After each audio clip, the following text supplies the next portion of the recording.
Okay, David, we're live. Okay. Shall I begin? Yes, sir. Hello, everybody out there. Thanks for joining us for this occasion that has been sponsored by LSU Press, and thanks to James Wilson for setting this all up. My name's David Wyatt, and I'm the author of Afterlife, The Strange Fate of Literary Remains. Let me show you the cover of the book, first of all. Below the title and the subtitle, you'll see a hand on some pages of a book. And that is a sculpture. That is, this is made of stone. So in some sense, it's a dead hand and a dead book, but it's a beautiful image, and I was very happy with this cover illustration. I want to start here because the stories I'm going to tell today have to do with hands that come after, hands that bring something that was never alive, never in print, into print, hands that actually bring a book alive. And those are the hands of editors who come after authors and who decide to bring unpublished or unfinished work left behind by the authors in my study, there are 9 of them, left behind after their deaths. For me, this whole story began with Hemingway. I've been working on Hemingway since the 1970s. And in 2011, I made my first visit to the Kennedy Library in Boston, where most of the Hemingway papers are held. And in the Hemingway room, which is about 5 stories above the Boston Harbor, you can find every manuscript they possess Xeroxed on a shelf, and you can pull down the handwritten manuscript to In Our Time or to the Garden of Eden, and you can sit there and you can study this big looping hand with which Hemingway wrote, usually in pencil. And you can see all the ways in which he revised carefully his work. But what you also discover is that there are more books published by Hemingway after his death than while he was alive. How did this happen? It happened because various editors, including Hemingway's 4th wife, Mary, decided to go into the archive and to bring it into print. It's kind of a strange story, in fact, is how these papers got to Boston. Because when Hemingway took his own life in Ketchum, Idaho in 1961, he had been living in Cuba, and most of his papers were therefore stranded in Cuba. Castro was now in control of the country. It was difficult for Americans to move back and forth across the border. And Mary got permission through a friend of President Kennedy to re-enter Cuba after her husband's death, to go to the finca where they'd lived for some 20 years, and to recover as many manuscripts as she could, including things in a Havana bank vault. She had a week given to her, and she took everything she could find. Hemingway was a kind of a hoarder. He had saved bullfight tickets along with manuscripts. And what they couldn't load into boxes, they burnt in the driveway. They loaded it all into a shrimp boat, which headed for Tampa, Florida. And from there, it made its way to various archives until Mary, after attending a dinner at the White House, fell in love with JFK and decided to give Hemingway's papers to the Kennedy Library, where they now reside. I first visited that library in 2011, and I sat down one day to read the 2,000 handwritten pages of the manuscript of the Garden of Eden. This was a novel that was published in 1986, so it appears, some 25 years after Hemingway's death.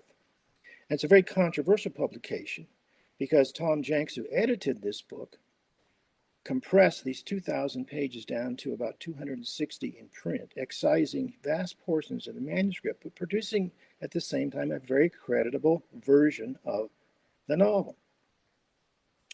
And so in reading these pages, I saw both what Jenks had decided to use and what he'd left out. And one of the emotions that Hemingway recurs to again and again in this novel, it's a honeymoon novel. It takes place in the south of France, and it's really a kind of displaced version of Hemingway's second honeymoon with his second wife, Pauline Pfeiffer. One of the emotions that he recurs to again and again in this novel is remorse. And the word is used many, many times in the book, but Jenks excises most of the passages in which that occurs. I began to then think, okay, what kind of remorse are we talking about? And as I grazed through the other posthumous publications, and there are five primary publications by Hemingway that occurred after he died. The first is A Movable Feast, 1964. Then you get Islands in the Stream, 1970. Dangerous Summer, the bullfighting book, 1985. Garden of Eden, 1986. And True at First Light, the sort of novelized version of his second safari in 1999. Five major books, none of which would have existed if someone hadn't decided to edit them and bring them into print. I would argue that A Movable Feast, which is the first posthumous book to appear, is perhaps the most beloved book by Hemingway in his entire canon.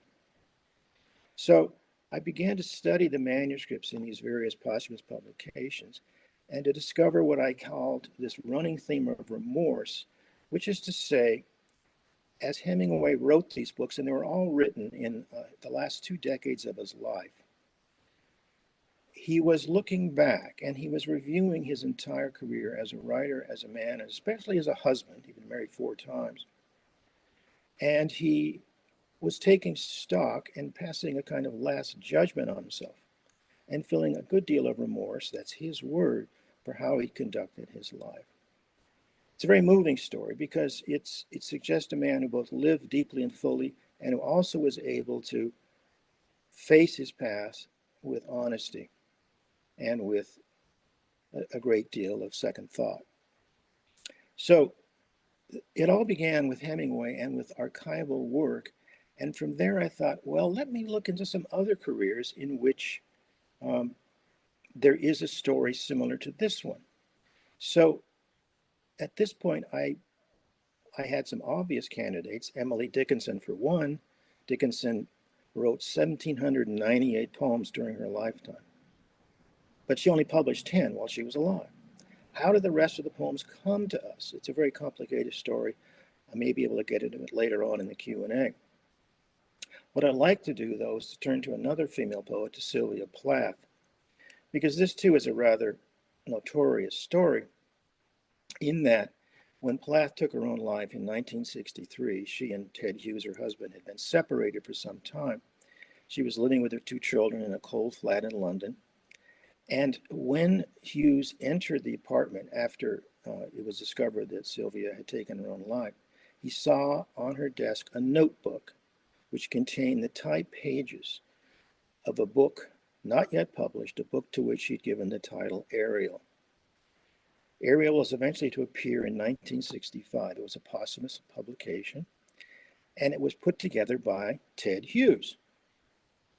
Hughes has come in for a lot of criticism for the way he handled both his life with Plath before she died and her literary remains afterward. But the fact is that without Hughes's efforts on Plath's behalf, it's difficult to imagine how her work would have passed into print. What he did do with Ariel was important. You might say rescued it and brought it into print 2 years after Plath's death, but he also changed the order of the poems in the book, and he omitted some 5 or 6 and added about that many more poems that were not meant to be in the manuscript as Plath had ordered it. This has caused a great deal of controversy, and you can argue that that Hughes distorted, in some sense, Plath's offering. But it's also, Ariel is also the book on which Plath's fame surely rests. And to that extent, we can credit Hughes with securing that fame. What he did do in a kind of act of reparation was in the collected poems, which he brought together again in 1981, he published Plath's type list and so restored to the reading public a sense of what her original intentions had been. He actually considered leaving the poem Daddy out of Ariel, but he kept it in. But this decision, a troubled decision on his part, reveals his concerns were largely personal, that is to say, to protect relatives, especially Plath's children, and to a certain extent himself, from the power of poems that he deemed to be, I think to use his word, too personal. Well, this is not the end of the story, because in 2004, another edition appeared called the Restored Edition of Ariel, brought out by none other than Frida Hughes, Plath and Hughes's daughter. And in this edition, she restores the order of the poems and the identity of the poems to that which Plath had originally planned. But Frida Hughes is quite clear on her attitude toward her father and to what he had done. And in no way does she participate in the running down of Hughes's efforts on his wife's behalf. It's a very complicated story. There are many fascinating biographies of Plath, all of which take on the question of the Plath-Hughes relation. But if you read Red Comet, this wonderful new biography of Hughes, you see a story in which the author has really achieved a balance between the two characters, Plath and Hughes, and shows how each of them enabled the other's career and helped to bring out their poetic gifts.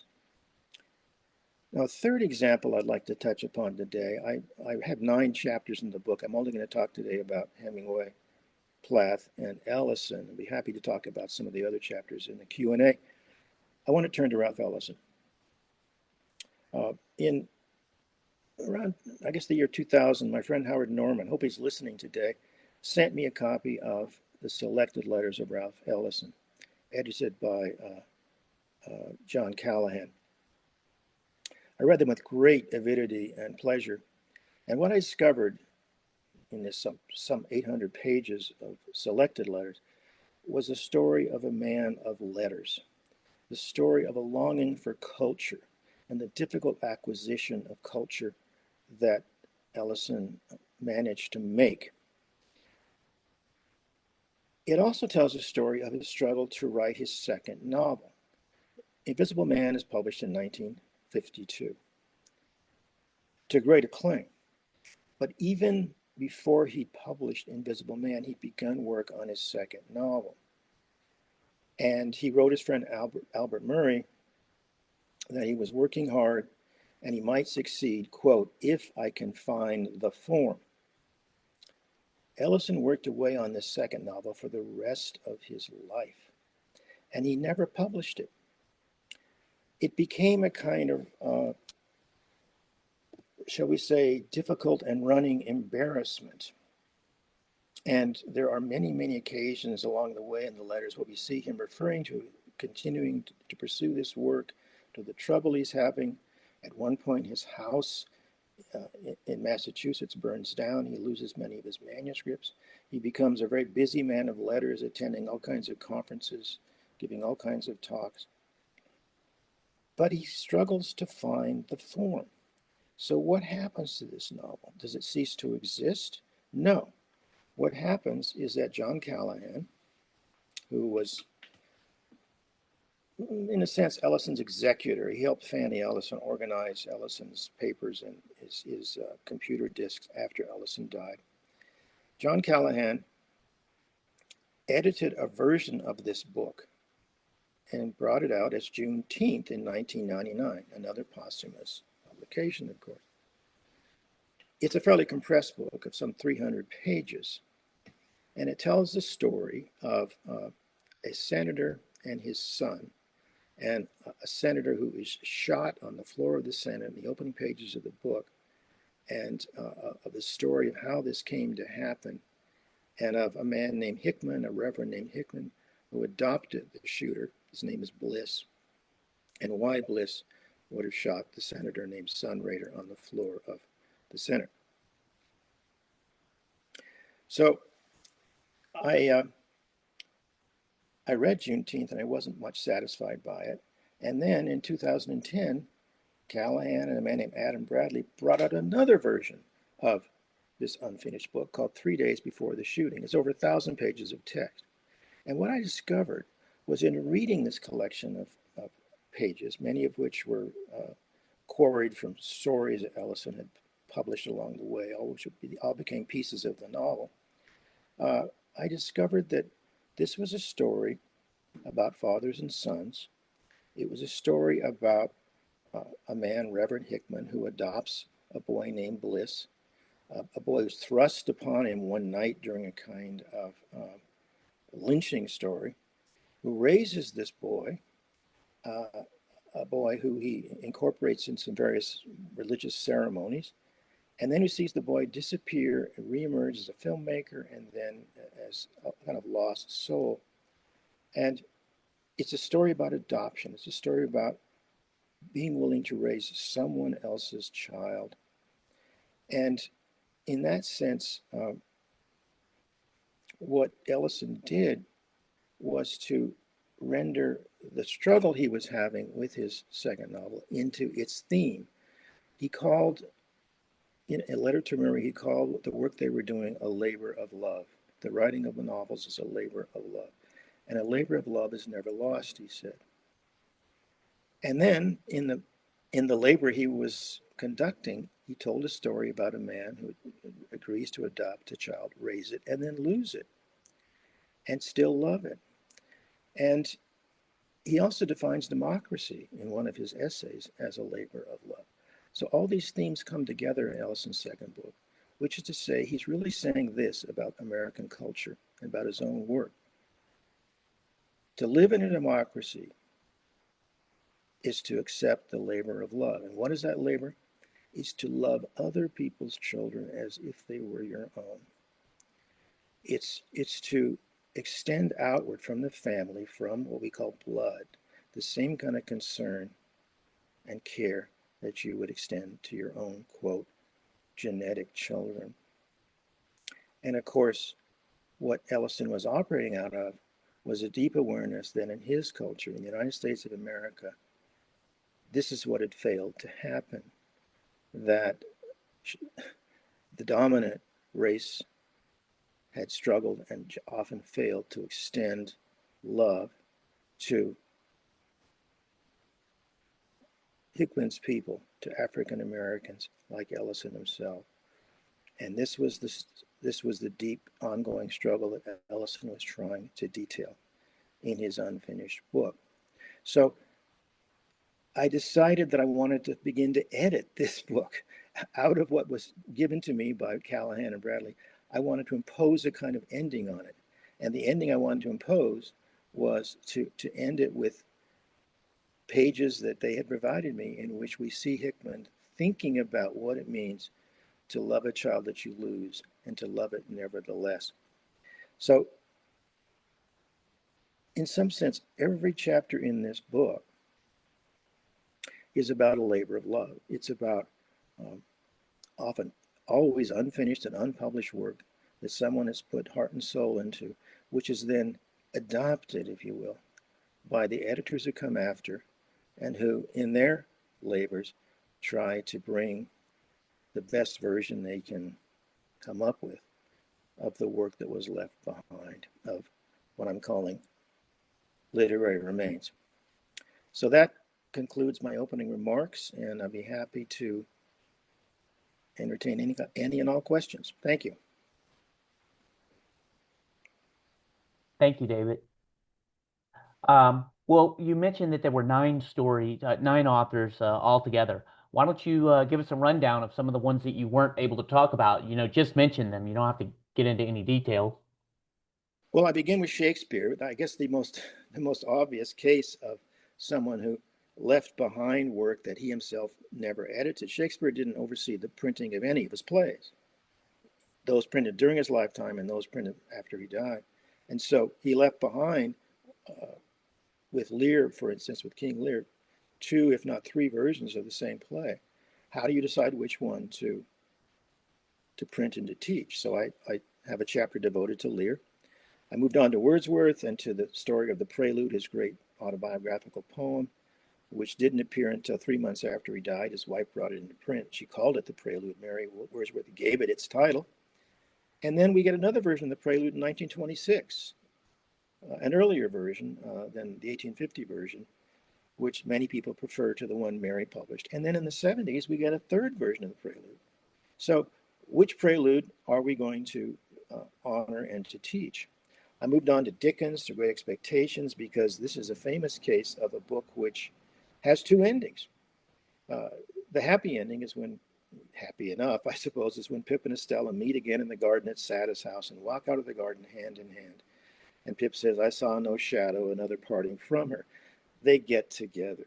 But in the original ending that Dickens wrote and was then suppressed, they meet on a London street, they say hello, and they part.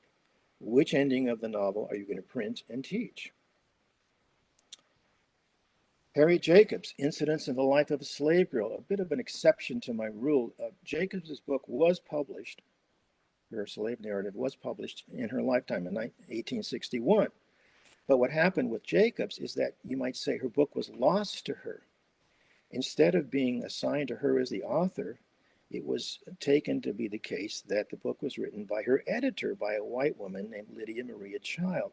So not until the 1970s and 80s in this century, 20th century, was Jacobs restored as the author of her book through the efforts of a woman named Jean Phelan Yagan.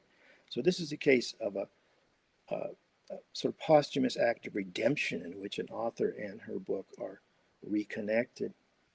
I have a chapter on William Faulkner because Faulkner, of course, is always engaged in revision, but his third novel, Sartorus, was literally torn apart by his publisher. And the original version, Flags in the Dust, did not appear until 1973, some 15 years, well, 12 years after Faulkner's death. But Flags in the Dust, which restores the original version of the novel called Sartorus, published in 1928, Flags in the Dust may not actually be an improvement, even though it's the original version of the novel that Faulkner wrote. So I do make a case for the restoration of the original text in this instance, not necessarily being an improvement. And then, of course, there's Dickinson. I mentioned her earlier, and that chapter is called The Dickinson Wars, and it's all about how her poems, which would easily have been lost to us, were finally brought into print. Well, those are the ones that made the cut. What about was that a difficult decision? I'm sure there are other folks that you looked into. What about that? Was there some that was it a very difficult decision or was it obvious? No, I think any book you write on a number of figures involves making a list. And anytime you teach a syllabus, a survey of, say, 20th century American literature, you're coming up with a list. Your sense of what counts and also what you can yourself best put across.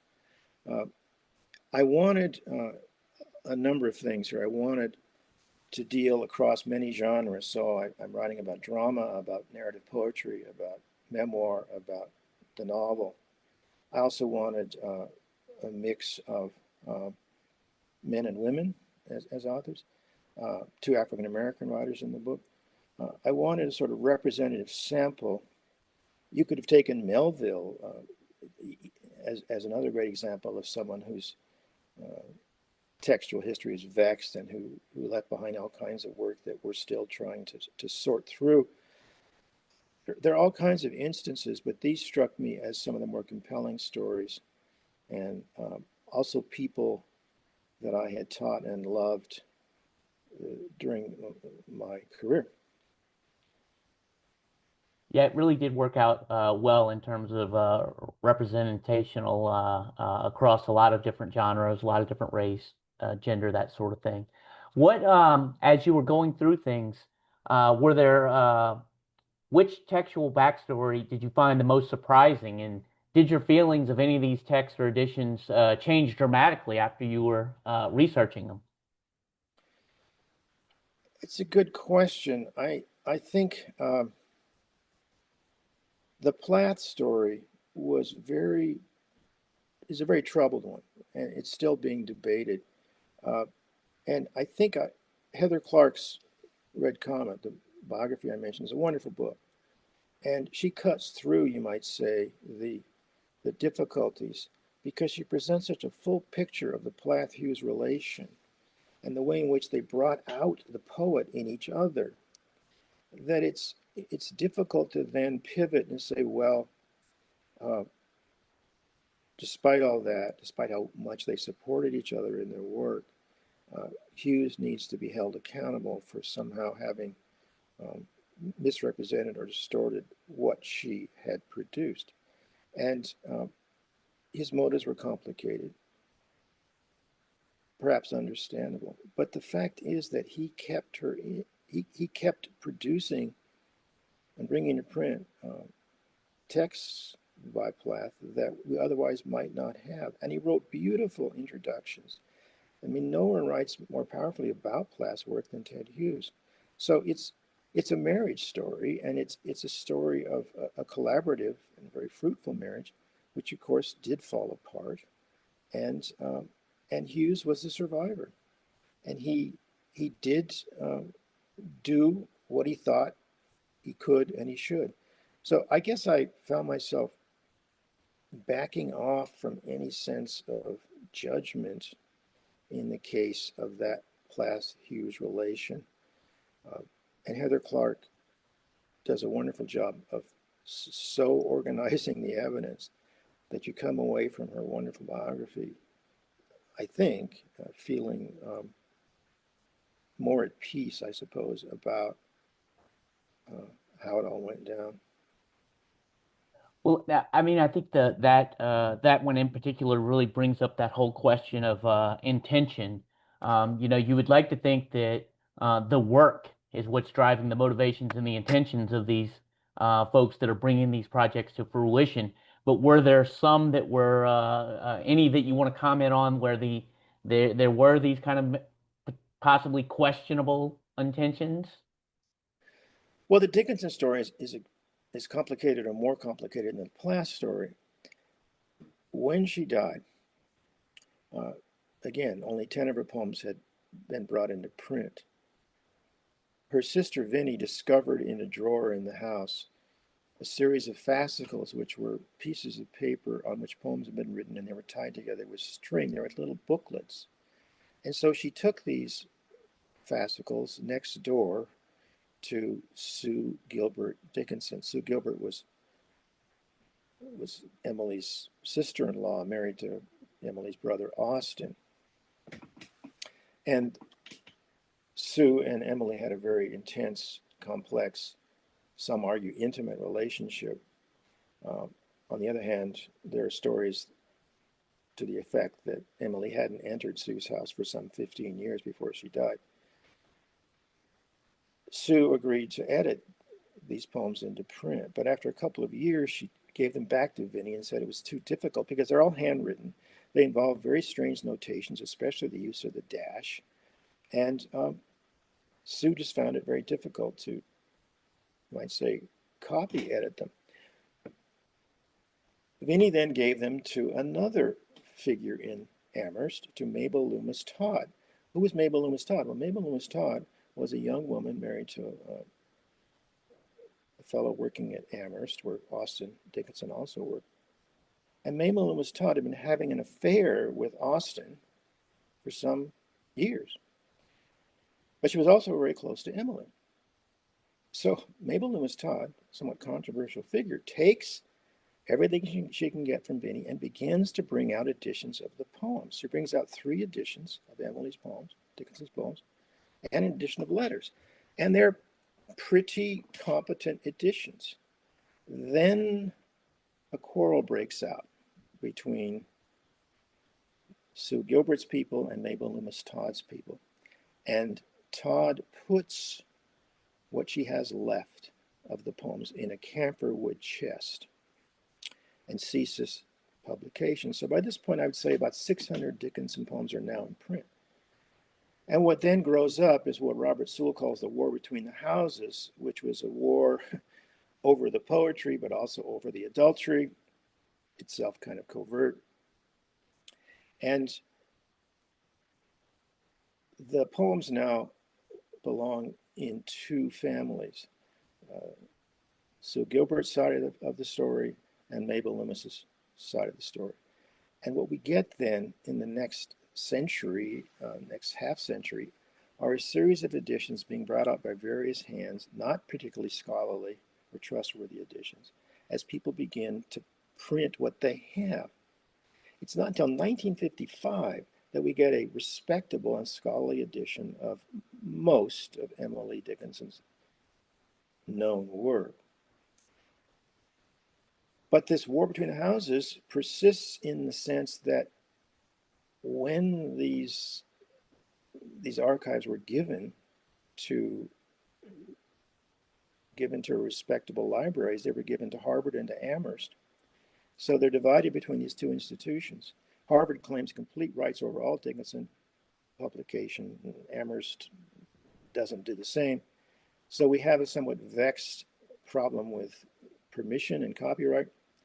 And we also have the problem with Dickinson, I take this up in my chapter, of whether or not her handwritten poems, they're all handwritten, should be rendered into print. And there are people who prefer simple photographic facsimiles of the poems to those who believe they should be brought into print. And this argument continues. It's not likely to be resolved. So what you have is a case of, by not publishing and overseeing her own work into print, what is left behind is a kind of ongoing and vying set of opinions about not just who owns the poems, but how they ought to look on the page. Yeah, it's interesting the whole political element, or maybe political is not the right term, but what happens to these things. I think that's what kind of is the draw to these stories is all of the motivations and those kind of things like that. And I think Dickinson's a great example. Um, why don't you talk a little about how how you came to this project in terms of your background? It doesn't seem like this is the kind of project that had been that you had in the back of your mind and had been working on as you were doing these other projects. It seems like you did these other books and then you came upon this, and all of those other books provided the foundation. You had basically had been doing research for many years that played a part in this, but unconsciously laying the foundation for what you hit upon with this. But why don't you talk a little bit about that? Well, I guess the single word I could come up with that might explain it is the word archive. I had done archival work since the beginning of my career, but I hadn't focused my work there in any central way. But working with Hemingway and going to the papers at the Kennedy Library, I got mired in these fascinating documents because it wasn't just that he left behind so much unfinished, unpublished work. He heavily revised the novels and stories we do have. For instance, there are 47 written or typed endings for A Farewell to Arms in the Kennedy Library. The one he ended up using, of course, was Frederick Henry going into the room where Catherine lies dying, sitting with her till she dies, saying to himself it was like saying goodbye to a statue and then walking home in the rain. And that's the one Hemingway settled on. But there are 47 other endings that he wrote, including one in which the baby lives. So I became fascinated with the ways in which revision reveals intention, to use your word, that when you watch someone changing what he's written, as Hemingway so often did, you can see how he's moving closer to what he actually intends to mean. And so I became more and more compelled by the work of looking at how a text, you might say, comes into being over the course of its being worked on. And then I thought, okay, having done this with Hemingway and had some success with it, I wrote a book on Hemingway. It came out in 2015.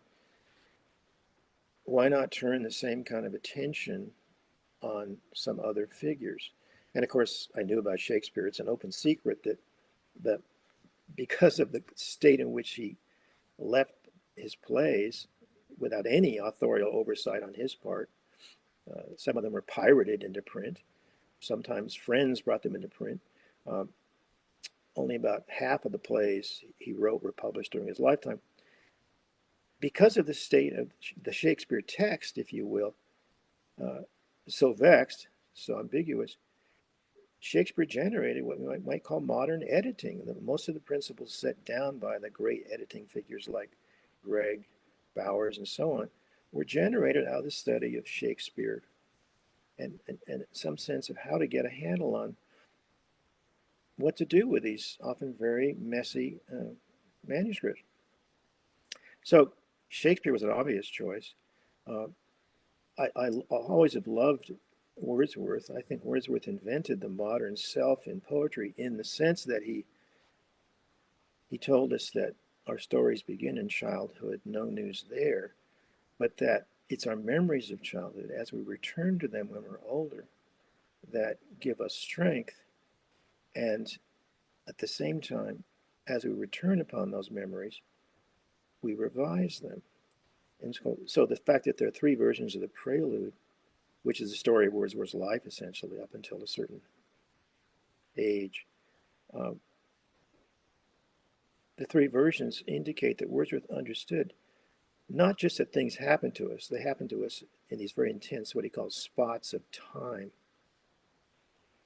but that our sense of what happened changes, and that we live in two orders of time. We're always moving forward into the future, living forward, but we're also always remembering back. That's actually a phrase from Hemingway, from Now I Lay Me, a great short story. And in remembering back, we remember otherwise. And so the fact that there are three versions of the prelude is wonderful because all it reminds us of is that we're always remembering and we're also always changing what we remember. And that's okay. That's actually good. It's not about mistaking, that's about refiguring, perhaps deepening the sense of what's recalled. So I wanted to celebrate, I guess, Wordsworth's revisionary imagination and also his honoring what you would call the personal private moment, sometimes often a solitary one, in which you experience very intense emotions, what he calls at one point anxiety of hope, and you survive a very painful, frightening experience. Often these spots of time involve the boy, Wordsworth, being lost. And having survived that, you are strengthened. So he says, I was nourished alike by beauty and by fear. I think both emotions are often present in Wordsworth. And so I wanted to trace the ways in which he both remembers and also what he remembers changes. With Dickens, I mean, I love Great Expectations. It goes a lot to Wordsworth, actually, because it's the story of a man's life which begins in boyhood, in which there's a traumatic event when he meets the convict in the graveyard, which determines his entire future life. He doesn't know it, but that's what's going to happen. He mistakes Miss Havisham for his patron. In fact, it's Maggots, the convict, who has set him up as a gentleman. He then goes to London and he repudiates Joe and Biddy and the whole life back at the forge. He kind of misreads his entire story and becomes a somewhat shallow figure.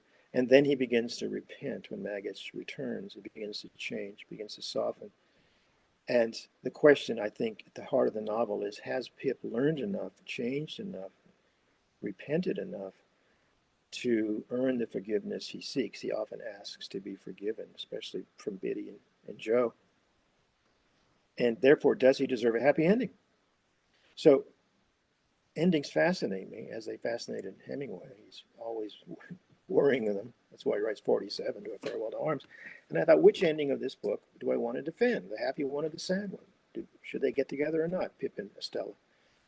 And in that sense, I was not just interpreting the story, but trying to edit, you might say, the novel. And of course, not of course, but in any case, I decided for the happy ending, believing that Pip had in fact changed enough, suffered enough to deserve some happiness. I could go on, but those are some examples, I suppose, of why I chose certain figures. But any act of choosing when you're writing a book about a series of people is always about omitting as well as including. And the figures I've omitted that I could have written about are equally deserving of having this kind of story told about them. Well, it seems like in light of the study of literary remains here, do you think, because you had a career in the classroom, and a lot of these texts are taught, in the classroom, do you think you would come at them from a different point of view or different approach now? I mean, some of them are obvious the way they're taught in the classroom. I think Dickinson's a good example of, that being a part of the way that they're used and taught in the classroom. But are there any you think that you might have a new perspective on, given having written this book? Well, I often had my students write about one of the 47 endings to A Farewell to Arms. They had to pick one and defend it as something that might have worked as well as the one Hemingway actually chose. So I involved them, you might say, in the act of editing the ending. Uh, I taught Great Expectations with the same intent of having them argue the case for the happy versus what I'm calling the sad ending. Uh, I never had a chance to teach Ellison. I came to him late in my career. Um, and I somewhat regret the fact that I didn't have an opportunity. I taught a course on Faulkner for many years, Faulkner and Morrison in particular, comparing those two writers, because I think I can only read Faulkner now through Morrison. And with Faulkner, the story is of an ever deepening understanding of his own predicament, of his sort of love-hate relationship with the South, and of his attempt to use these family sagas of the Compsons and the Sutpens and the Sartorises to explore what you might call the Southern ideology and how it has oppressed and distorted the lives of his characters, and his struggle to develop a capacity to actually represent an African American character of some complexity and depth, which I think he finally gets to in the figure of Lucas Beecham in Go Down Moses and in Intruder in the Dust. So I take a developmental response to Faulkner, and I see him as kind of winning through to, or seeing through his own ideology, his own fascination with repetition and revenge, and inventing more adaptive endings for his characters. I chose Sartorus, the third novel, because that's the first one which he locates in Yoknapatawpha County, which is where most of his great books will thereafter be located. It's the first book in which he invents a kind of Southern family, two families, the Benbows and the Sartorises, who will reappear. And Faulkner's whole oeuvre is about reappearance, about returning upon an earlier story and extending it and deepening it. So he too, like Wordsworth, is a master of revision. I've never taught Sartorus or Flags in the Dust, which was the original title of the book, but I wanted to write about how, in some cases, when you restore a text to its original form, you actually don't improve the book. And I think Flags in the Dust, which was, again, brought into print for the first time in 1973 and then re-edited a second time by Noel Polk, is an example of how, in the attempt to get back to some, what you might call, text, you don't necessarily do a better job of it, because the restored text of Sartorus, now called Flags in the Dust, is actually a much weaker, I think, badly written book. And it was better that Faulkner be edited in 1928 by others, have his book cut down. His friend Ben Wasson said, "You have about 6 books in here," and he was right. It was better that that book be reduced down to what was Sartorus, which we all read and taught for like 50 years, then that it be restored to something which I find a more almost an embarrassing performance. So even if I didn't necessarily bring my findings into the classroom, I think they helped me understand a person like Faulkner, who I taught for many years, much better. Yeah. And how did the students respond to this, the idea of literary remains and this exploration of the different endings? Were they captivated, more fascinated than just a regular reading of a text? Well, I think they like the chance to participate in the work, to actually see into how the process of writing a book and uh, how a writer always faces choices. Um, and so, to that extent, I think it became uh, a big part of what I was up to. And I would often bring in um, other versions of what we've been reading and say, what do you think about this? Why do you think Faulkner and Hemingway settled on this final version? And so that, I think that kind of enlivened things for them because they didn't see what we were reading as some sort of inevitable outcome, but rather as you might say, continual work in progress. And I think, we suffer from a kind of belief that there are certain texts in our culture that are foundational and that they ought to be fixed in their appearance and in their meanings. And of course, the Holy Bible is the ultimate example of this. But we don't even know who wrote it. And why does an Old Testament need a New Testament? That's the ultimate act of revision in the history of our culture. And then all the various translations of that text that have come down to us surely indicate that whatever was originally there has long since been lost to us, and all we're reading is some kind of latter-day version, profound as it may be. So I do end my book by talking a bit about the fact that the one text that some people take as the literal truth, especially if you're reading in English, which was none of the original languages in which the Bible were written were English, you are reading a series of reimaginings, refigurings that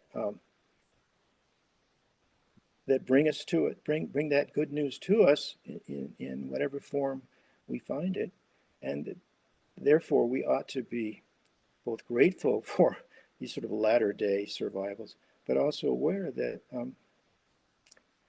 this text, which some take as literal truth, is a continually living and changing thing. Excellent, excellent. Well, the question we like to close with is, what are you working on now? What's your next project? Well, it involves a list. It involves starting with a list, which is to say, a friend and I are writing a book about movie directors, auteurs, to use the French word. Bob Kolker, very prominent film scholar, asked me to join him in doing a book on the film auteur, film directors. So we immediately had to come up with a list. Who will make the cut? Who do we have the time and the space for? We only have 100,000 words, and we can't do justice to the vast array of possibilities in that kind of a space. So we generated a list. It kept changing as we went along. We're pretty much done, but it's a very humbling thing to be taking some kind of responsibility, which is a vast undertaking as the making of movies, and to then try to locate within this huge outpouring of cultural energy, to locate the 55 or so, I think that's the number of people that we finally settled on, 55 or so people who deserve to be written about. And talk about exclusion. I mean, every time I open the manuscript, I think, oh my gosh, why didn't we do William Wyler or George Cukor or whomever? And so it's accepting that books like this, books like Afterlife, and books like what we're calling angles of vision, accepting the limits and the boundaries that, well, the world of publishing thrusts upon you, but also one's own energies and one's own capacities thrust upon you. So that's what we've been working on, and it's almost done. And I feel the inadequacy of the result every day. Well, we'll be looking for that one soon. That was our final question. If you want to go ahead and tell everyone goodbye and thank you. Well, thanks for listening, all of you out there. Thanks to LSU Press. They did a beautiful job in copy editing, in laying out, and in binding this book. And so I'm very grateful to LSU. Thank you, James Wilson, and happy reading, everybody. And I'll remind everyone that there's a discount code for the book in the comment section. So make sure you order your copy today. Thank you, David. Thank you. Bye-bye.